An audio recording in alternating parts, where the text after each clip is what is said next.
All right, it is 8:32, and we will begin the curriculum committee of the West Bend School District and School Board. We'll start with introductions. I'm Melanie Ehrgott, board member. Jill Reese, Director of Curriculum and Instruction. Erin Faust, Program Administrator for the Curriculum and Instruction Department. Heidi Spangola, District Literacy Coordinator. John Graff, Program Administrator. Okay, we will get started here with, who goes first? With the program analysis, which will be presented by Jill Reese.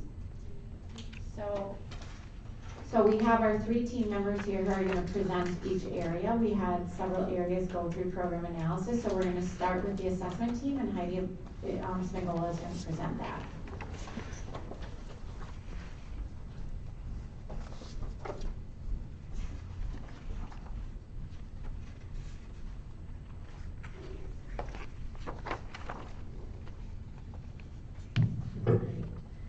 So our program evaluation for the assessment committee, myself and then Tina Van Roo kind of co-facilitated this committee and leading this workout together.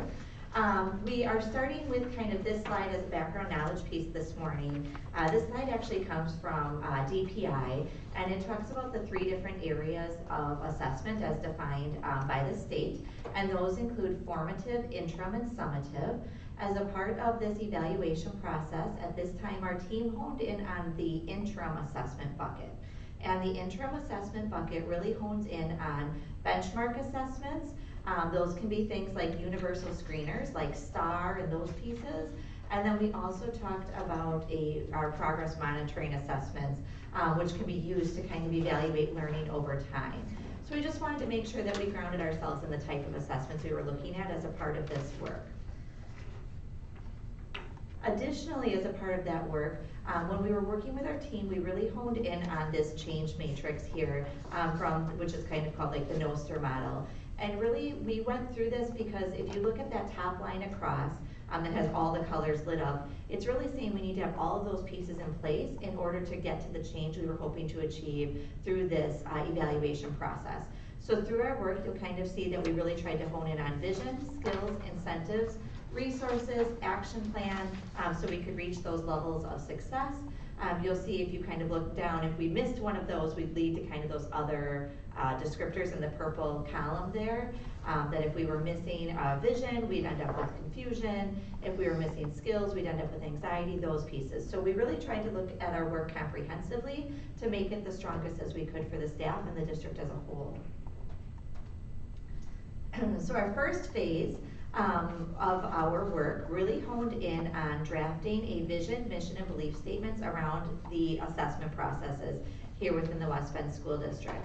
Our team for our phase 1 was small but mighty, and we accomplished a lot of work and brought forward a lot of information. We did that because we put together an assessment inventory where we really laid out what do we have in the district, what grade levels does it cover, and kind of how does it align. And then we surveyed the staff to say, how do you kind of feel about these things? How are they helping you with your daily instruction? Are assessments aligning with one another? So if this one is giving this result, is the other assessment giving something similar, or are they very different? And then we utilized that information to take a report to Cabinet on January 23rd. So that was kind of our process of our first phase of our work. And to kind of sum up some of those recommendations here through those different, that process at the top that you'll see highlighted there. Some of the action steps we came to for our vision and skills, incentives, and action plan were that we really needed a district-wide common belief system and assessment expectations that were clearly and consistently communicated.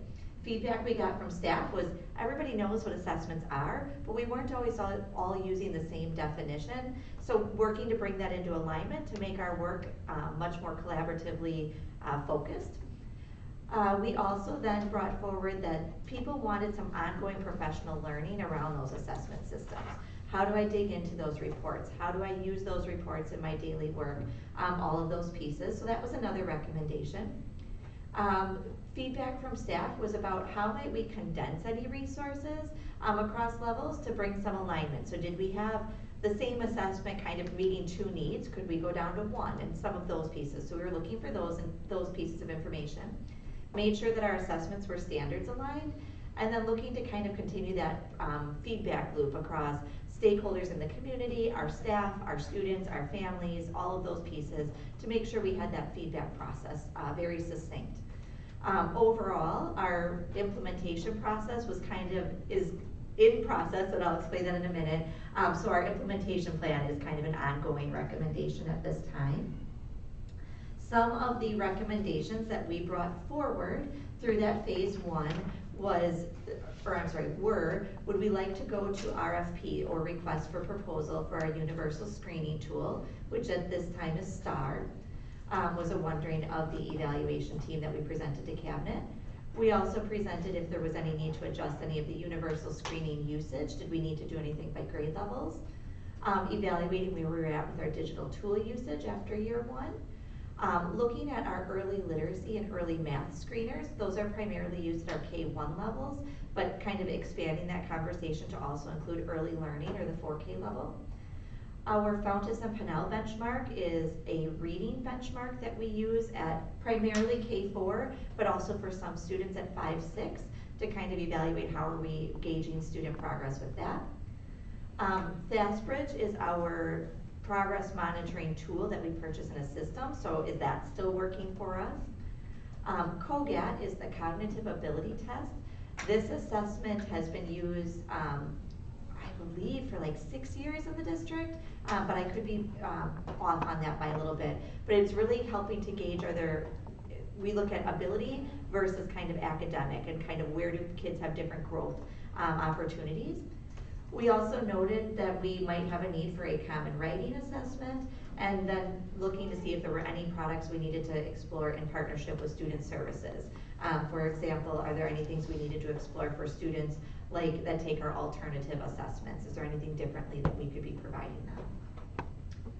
So based upon all that work, we summed up our phase one with kind of this saying of assessment is today's means of modifying tomorrow's instruction.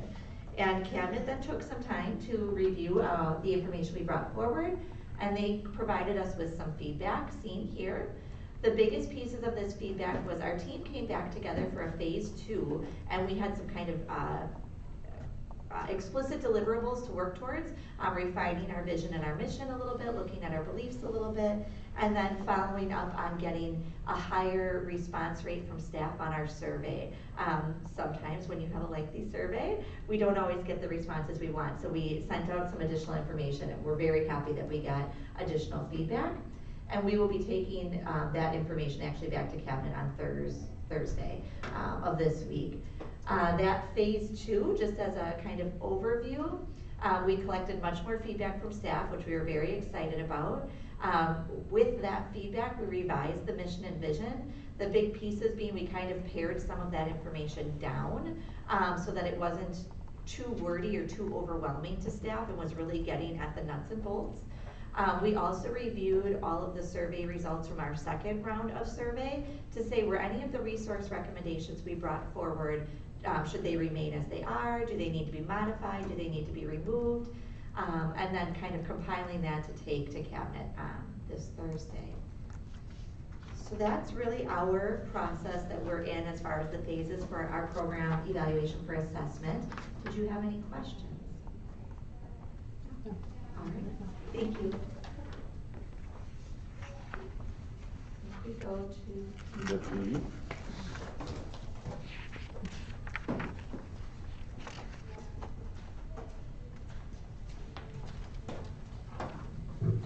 Good morning. So I'm John Graff, Program Administrator. Very fortunate to lead out a team for the Physical Education Program Review. We had a large team across representation of PE teachers throughout the district. Deanne Seaman, who works at Decorah and Badger, Donnie Matovich, who's at Jackson and he does virtual fitness through the high school as well. Sarah Weeder at Silverbrook, Jennifer Hubbard at Badger, and Joe Schmitz at the high school. To show you the level of involvement, though, when we presented to Cabinet the first time, we had additional members of the PE team show up even though they were not part of the original team, because they are so interested and invested in their programming. We followed many of the steps that Heidi alluded to before, but we started off with really what is our mission and our vision and what is the purpose of this team and the goals. As we went through programming, whether it's K4, 5, 6, 7, 8, or 9, 12, we were really focused on, does our programming fit what we consider our mission and our vision and kind of our values of PE instruction in the West Bend School District. So we reviewed current programming and provided recommendations to improve overall programming throughout the district. Cabinet's feedback is we took to Cabinet some recommendations, specific ones, K2 fitness, alignment with the Department of Public Instruction and their recommendations, which Cabinet gave the feedback of, do you have the lesson, the framework developed so that if we were to add K2 fitness, what would that look like and what purpose would it serve? We currently have 3-4 fitness at the elementary level. We don't have K2. So they did develop the lessons and the framework. They came back very quickly. They were very eager to get the work done, so we do have that developed and have asked for that to be added. We reviewed Badger, which has everyday PE, and created some shifts in the overall plan for it, which includes some additional checks and goal setting. Everyday PE is meant to be more of a, not an advanced, but kind of a more rigorous process in PE. So we said goal setting would be a major thing when you're meeting with your kids, and some additional checks when it comes to classroom rosters and who is going into that environment to start. The next one is a 5-12 equipment kind of review. You know, we had PEP grants about 10, 11 years ago. We have some equipment that has been purchased at the high school, but to get an overall grasp of what do we have at each level? Does it fit our curriculum? Does it fit the needs of our athletes at the high school, at the middle school, as we start to incorporate that as well? So we've currently started developing teams at each level, thanks to Dr. Reese and Mr. Harder back here, and making sure that we have the right people around the table that can represent all groups of our community, because our community uses a lot of our fitness equipment as well. And then Joe Schmitz at the high school has led out a 9-12 course alignment and revision. When we looked at our overall standards, the Wisconsin Department of Public Instruction has some new PE standards, and we wanted to make sure that we met the different levels that are incorporated within those standards. And Joe was great. He took really the bull by the horns and got going and has really looked at, hey, this is what the high school needs. You know, you look at career opportunities, which I know Mr. Harder and Dr. Reese are very focused on. Do we allow students to have those opportunities as well? You know, as you get older, officiating is something that you always need, so that's something they looked at, and it's a great way for high school kids to make money as well. So then as we move forward, we said, what are some current actions that we can take? From a K-12 perspective, it's kind of that inventory, reviewing our assessment plans, because assessment is tomorrow's instruction, as Heidi talked about, and really how do we backwards plan with that. K4, that continued look at K2 fitness and including that back into the schedule. 7-8 is that review, revise of 7-8 everyday PE, and then course study at the high school. Any questions? John, I wonder if Mr. Hansen would want to describe a little bit of the steps for K2 fitness? Yeah. And also, while he's on his way up, can you get into a little more detail about Joe's work at the high school and what that will look like in terms of a timeline and things like that? Yeah, so as Joe continues his work with this team, he kind of went through what it is, and hopefully what he'll do is get his team together, develop the courses, and then get that for the course planning guide for the 24-25 school year.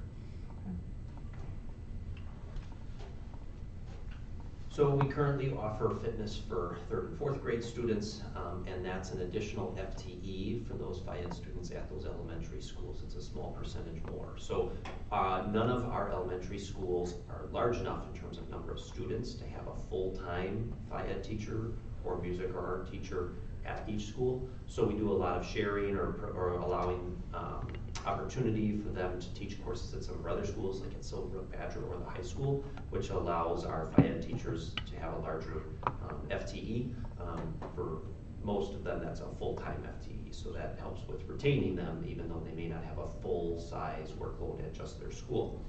So by adding the kindergarten, first and second grade fitness, we'll be able to expand their FTE a little bit more at their home-based site. It still will not create a full-time position at the elementary school alone, but it kind of starts to fill that gap so that they might do a little bit less work at Silverbrook Badger or the high school.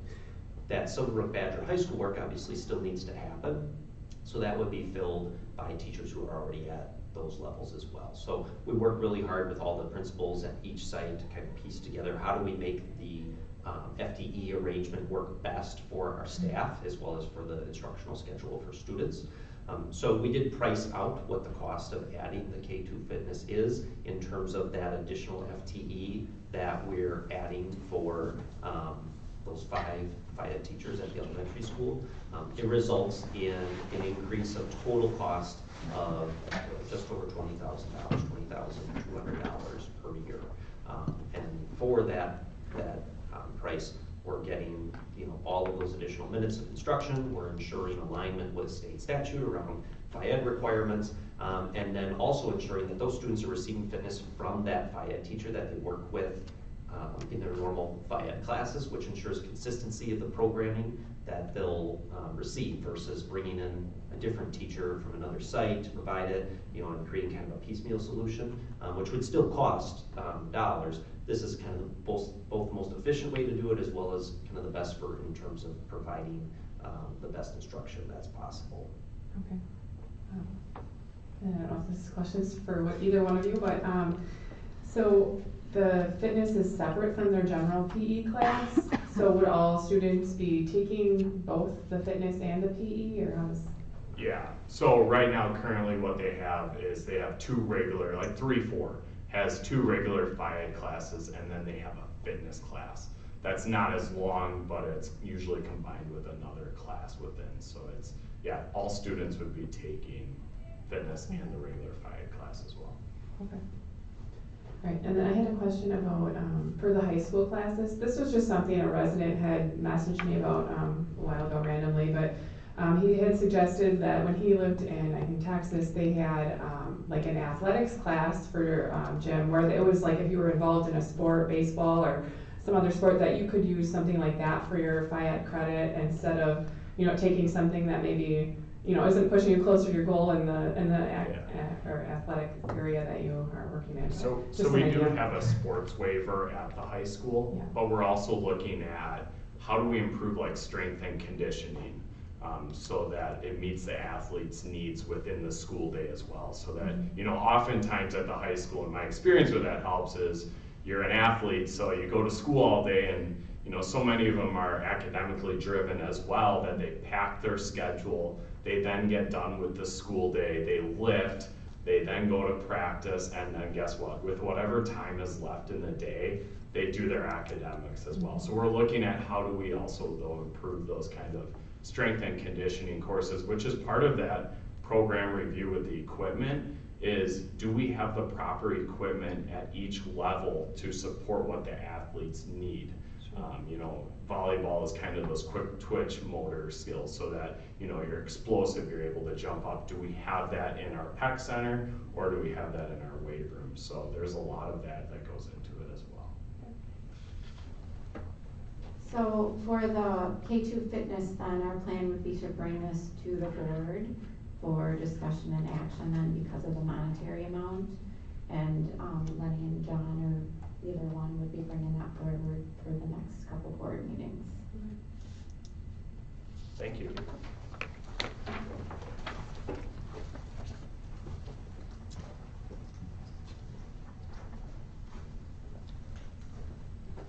As we get set for the next presentation, I apologize for my tardiness. That was a calendar error on my part, so I apologize because that's disrespectful, but I'm glad to have joined late, so thank you. We appreciate you being here, and if you have questions about any of the presentations that you see, please ask. Thank you. To answer. So as Heidi and John shared already, we've been undertaking this program analysis for 3 key areas. this school year with plans to continue these analyses as the years move forward. One of the areas that we looked at was math K-12. And like John, we had quite a large team to the point that I couldn't fit all of their faces on the slide.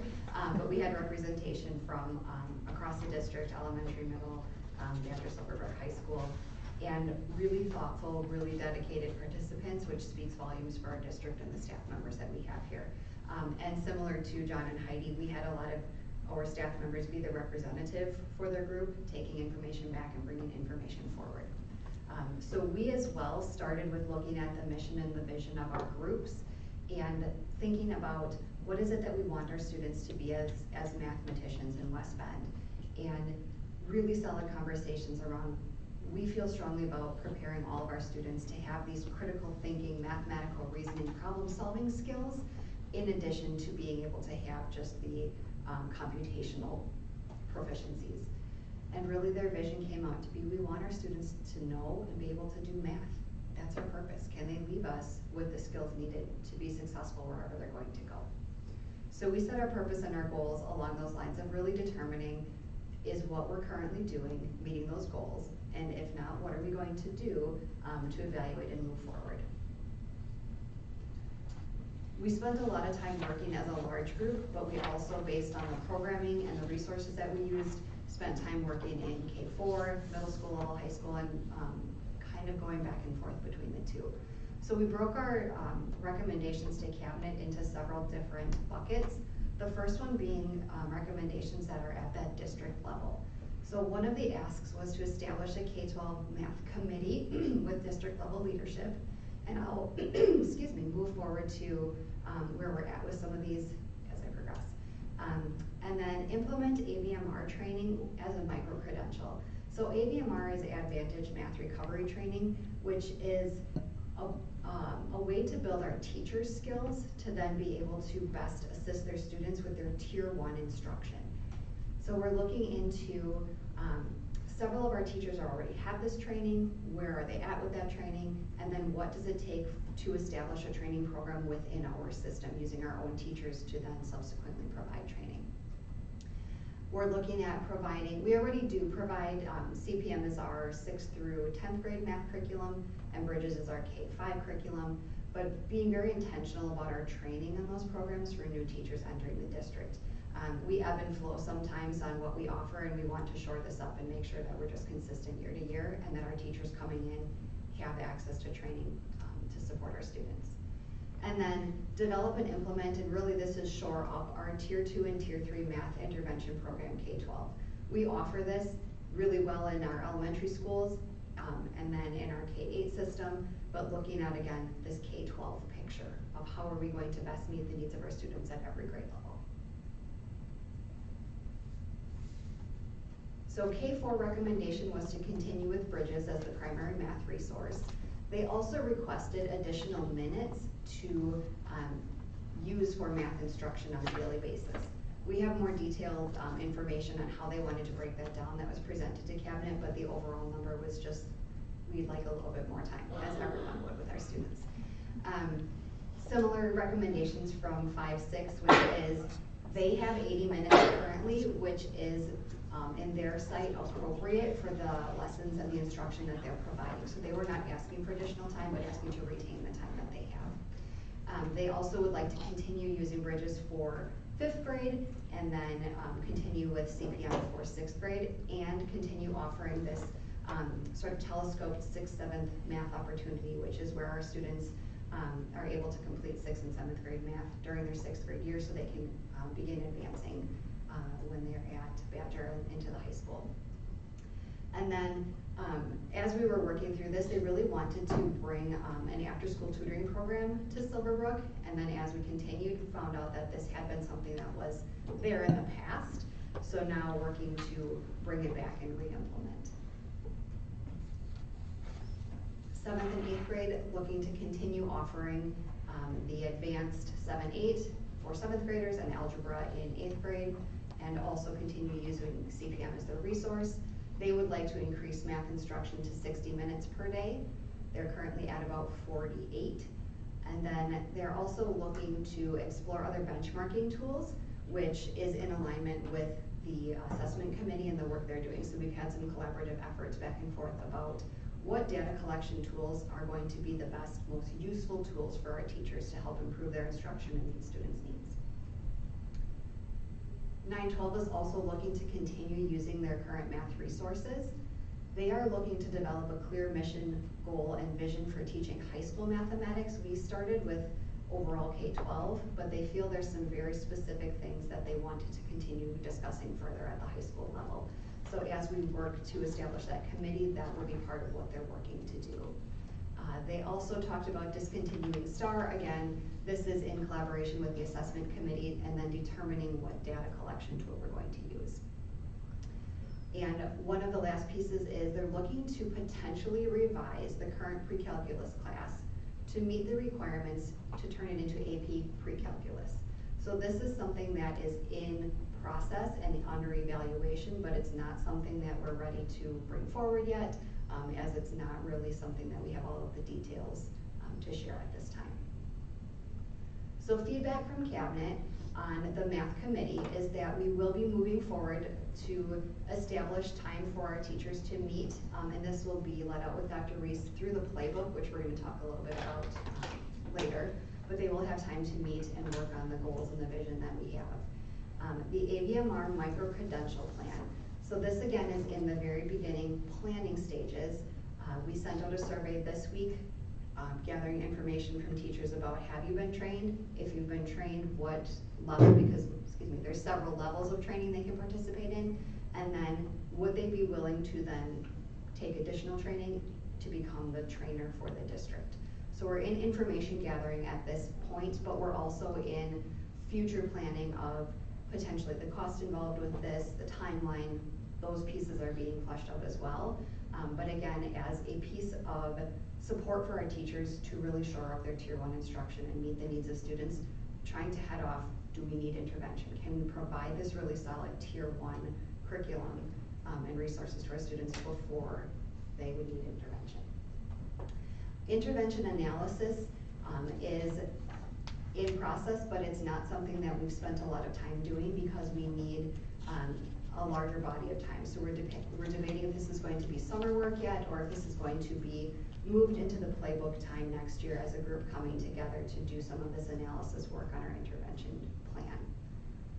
The support for new teachers as well will be worked out between Dr. Reese, myself, and Curtis Marquardt, who is our one of our curriculum coaches in the district, but also heavily supports math teachers.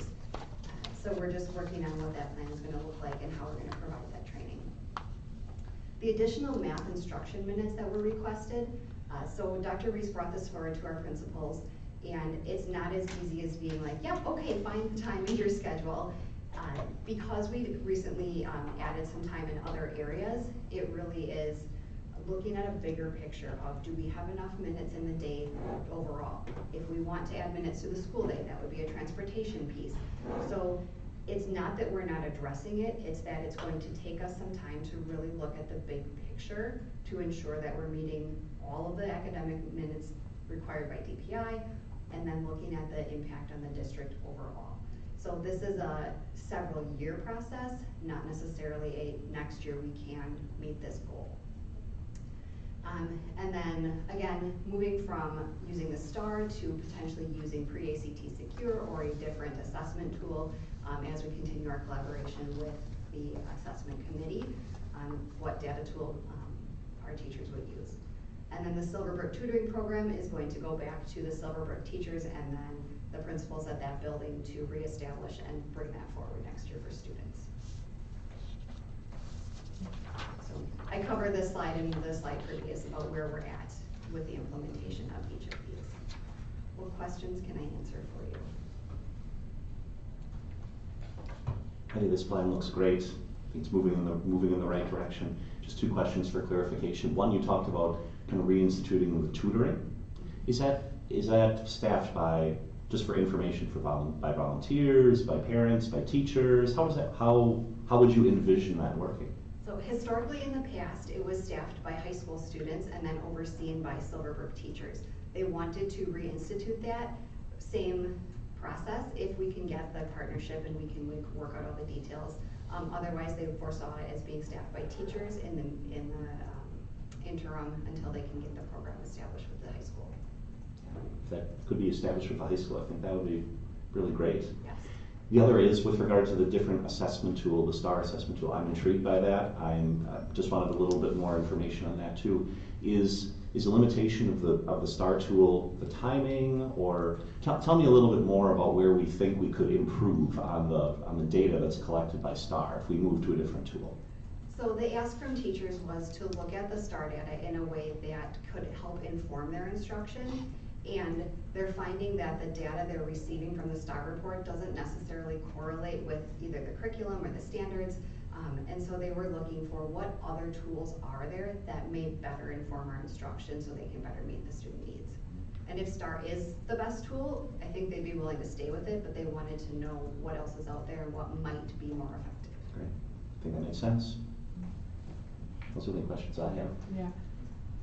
You kind of already answered one of them. I was just curious about adding more minutes, you know, do we pull them from something else that is already going on in the day, but it sounds like that's not really determined yet. No, and that's going to be quite, like I said, it's going to be a very thoughtful undertaking because it is so many moving pieces that have to be accounted for. Okay. We've had a couple conversations about that, and our buses are greatly affected by that. And our buses are very tightly scheduled within the different buildings, so that causes us just to look at what does that look like then because it's a domino effect. It affects the high school, it affects the Silverbrook and Badger too if we change buses. And so if we're adding minutes to the day. There's some ways we can shift that a little bit without doing that, but it doesn't have a huge impact. So we're probably for 24, 25 looking at making a bigger shift where we can add some more minutes in. Sure. But it has to go through the system and transportation and all those pieces. Yeah. Okay. All right, thank you.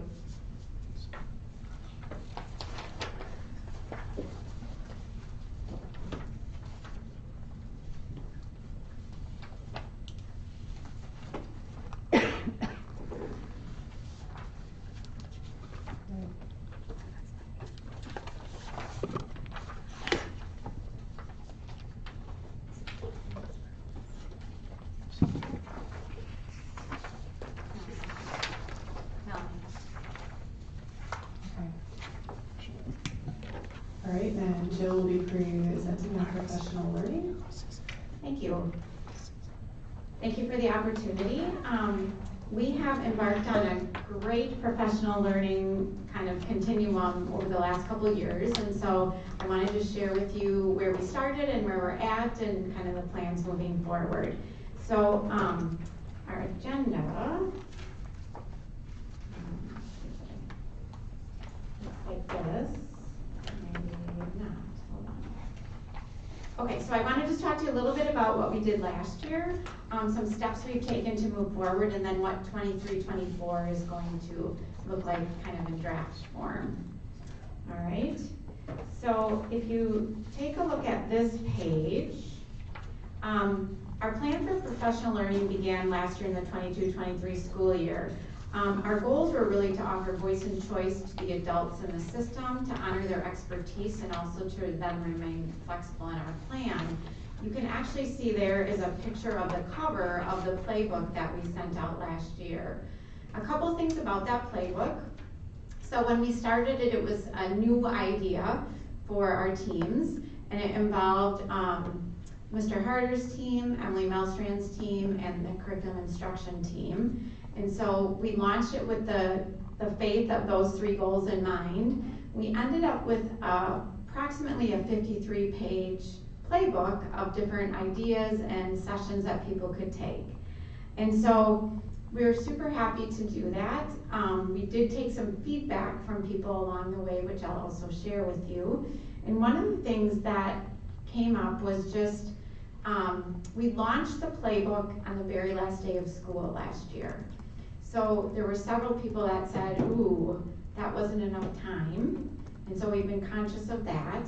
Also then, since this was a new adventure, part of it, over the course of the school year, we did have to be flexible and make some changes. So every now and then we had to cancel a session, maybe a presenter was ill or things would happen.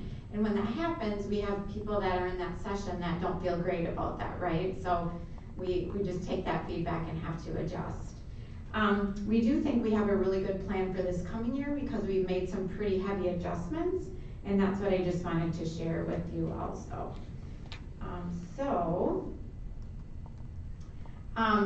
We did a bunch of learning, like I said, and these are all the groups that we checked with to really get feedback on the current playbook for this year.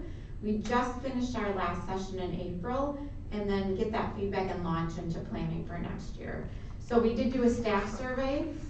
We talked with school leadership teams. We had the principals connect with school leadership teams. We had facilitators that were facilitating different sessions. We connected with them. We connected with district departments, and then also with leadership, with principals and different leadership groups across the district, just on really what their either positives were or deltas and things that they wanted to adjust for this coming year. So a little bit about then where we're at. So I included this picture for you just to kind of show you a little bit about the planning that's going on. So myself, Tim Harder, and Emily Melstrand have spent a considerable amount of time just looking at the dates for next year and what we were going to plan and how it was going to work out. So if you look at this picture, these are actually whiteboards in my office right now. Across the top, you can see there's dates and times. And so something to note is on our professional learning days, we never really have a whole day set aside for professional learning. There's a number of things that happen on those days. So if you look, for example, at October 20th on that picture, we have from 8 to 10:15 professional learning. And the rest of that day, there's other things that go on. So the building principal has some time with staff. There might be staff work time. There's dates where we offer parent-teacher conferences during part of that time. We have some district surveys that we send out, and we carve out a couple minutes, like 15, 20 minutes on some of those dates for time. So there's a number of things that happen on the days. There's never a day where it's totally professional learning. And so we did need to plan around those times and when we could have sessions during those times. So that's just a little picture of what you see on that photograph. The other thing is the Post-its are by color for a certain reason. So anything that's in the pink or red is a required session. Anything that's in the green or yellow is an optional or choice session for people. There's dots on those notes just to make it a little more complicated.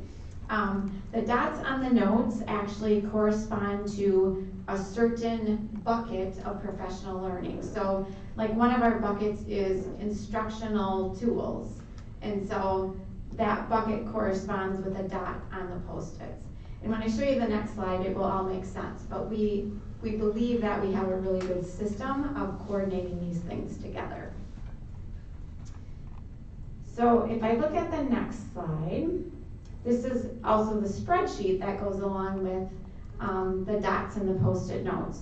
So I created a spreadsheet that goes along then by date and time. It adds in the facilitators. We just recently met and we're going to be adding in session titles and things like that.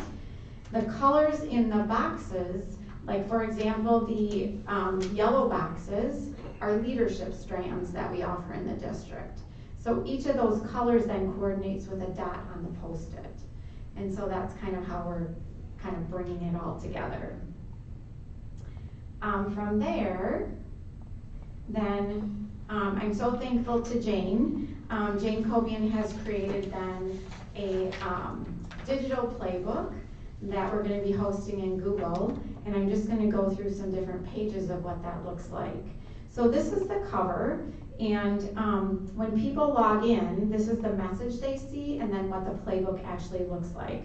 One of the things we thought about in redoing the playbook is the document we had last year was not static, but it was not as interactive as this. And we really thought, how can we look at this as if I'm going to attend a conference, what does that look like when I attend a conference and pick sessions? And that's sort of how we looked at the new playbook. And so Jane has been masterful in putting that together.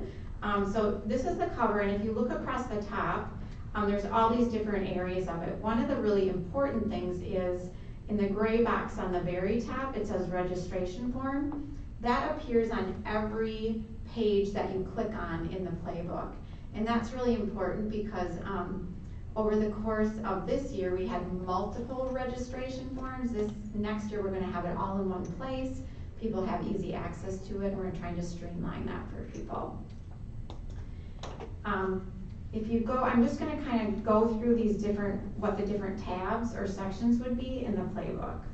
So this section is really the year at a glance, and people can click on this and see the whole year and scroll down and see the whole year. So on October, this is what's planned. In November, this is what's planned, and go through the entire book. We offer a page, Jane has put together a page that is sessions by date. And so each of these sessions by date then are what are called flip cards. And when you click on any one of these cards in here, it offers a spot to say more info, and then they can click on that and it will do the description of what's there and give more detail on that. So it's kind of a pictorial and written description of what is going on. We also have a part that is sessions by topic, and what happens is there's these tiles, and then people can click on the tiles and it lists all of the different sessions that are within that topic for that section. And so it gives them just the same information in multiple formats in multiple ways. So this is a kind of a quick overview. I just wonder if you have any questions. And the thing I really wanted you all to be aware of is that we have just tried to really not only streamline what people are seeing, but offer again those same goals of voice and choice and the adult learning options, and then being flexible in the system. Our goal is, we met yesterday as a team, a big team, to talk about getting session names updated, getting session titles updated. And so those are due May 12th, with our goal of having the entire book out by May 22nd. We do know that if we have any glitches or things we need to adjust in the system, we could still get it out by May 26th, but our main goal is May 22nd, so people have an opportunity to register and get set up, so when they leave for the summer, they already know kind of what's coming. We do have a plan also to have people fill out their professional learning and update it in My Learning Plan, which is our educator evaluation system. And so then they can keep track of their hours, and the principal can also help keep track of the sessions they're taking. And so it just gives leadership a nice opportunity to say, hey, there's a session for phonemic awareness that would really benefit you, and then help people get set up for those things too. So, any questions? I like this process. This reminds me a bit in the private world of where we head to a conference and they've got a million sessions, and you can do the pick and choose. And so I appreciate the choice part. You answered one of my other questions, which was, is there an opportunity, for instance, if a principal is coaching a teacher, to say, you know, this session might benefit you, that those conversations happen in advance, and so there's some influence there to help individuals select. How many leadership sessions, I'm just looking at your spreadsheet, I see 4 columns. How many sessions or days like this are there, these opportunities about? So I think if I'm right, we have 6 different opportunities. We do have a day in August with the Welcome Back Week too, but we have a number of things planned, and we have a half a day in August, and then we launch into the year, and I think with the year we have 6, including then I think August adds 7. With that many individuals and that many sessions and opportunities, I think this is a much more robust way of offering it, and having people register, I think makes a lot of sense. Thank you. I would say I like the presentation. I like how there's, you know, many different ways to find the classes and things that teachers might want to take. I had one question. Are all of the staff members required to do a certain number of classes? Is that? Yeah, that's a really good question. So we require staff to take 18 hours of professional learning, but there's a couple layers to that I didn't have on the slides. So we have teachers that teach like unique things too, right?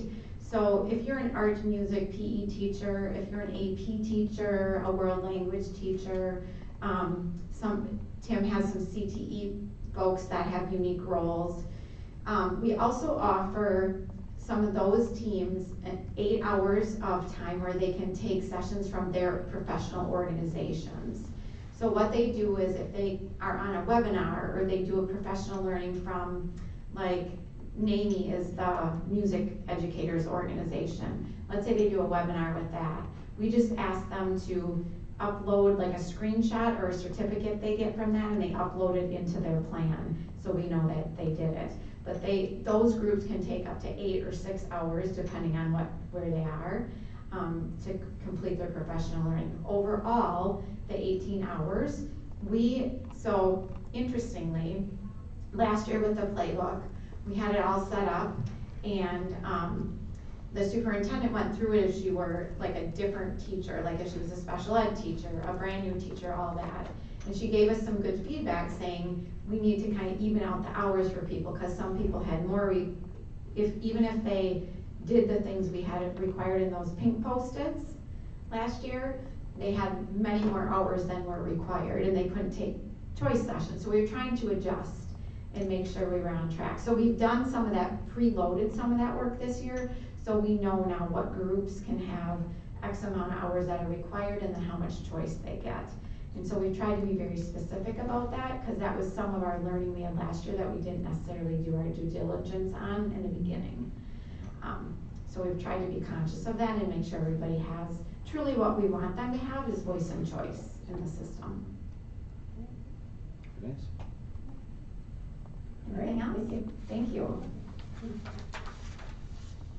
Okay, and then it looks as though all of our topics have been addressed, so if nobody has any further questions, I'll go ahead and close the meeting at 9:20.